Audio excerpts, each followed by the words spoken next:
พ่อใหญ่สิไปไหนออกไปซะได้ฮะสิไปตลาดสิไปศาลาพ่อใหญ่มาตั้งแต่ซอย12แล้วมึงรองเท้าพ่อใหญ่นั่นต้องโตกันรองเท้าเป็นหยังก่อมันหายทางนึงมันหายพ่อใหญ่บ่สบายพ่อใหญ่คือบ่ไปอยู่กับยายท้องเอาอยู่กินกันแม่นบ่พ่อใหญ่กินข้าวไป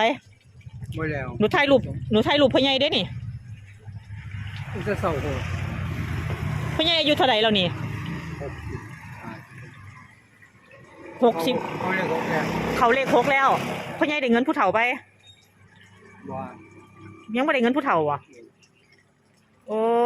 ยยังสิออกไปหาเล่นหาเที่ยวอยู่เนาะคือบ่อยู่บ้านมึงรองเท้าหนูถ่ายเอารองเท้าพ่อใหญ่ได้นี่ฮะ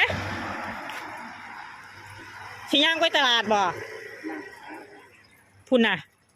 ซอย12พุ่นอยู่ไกลๆสุดซอยพุ่นมึงพุ่นย่างมาเว้ยเอาไปฝนสิตกแห้งค่อยๆย่างแน่นั่นนี่เขาซอยนี่ไปพุ่นมันรถหลายนี่ไปทั้งซอยพี่เขาไปซอยนั่นย่างไปกับไปทะลุเซเว่นเล่าค่อยๆย่างเด้อ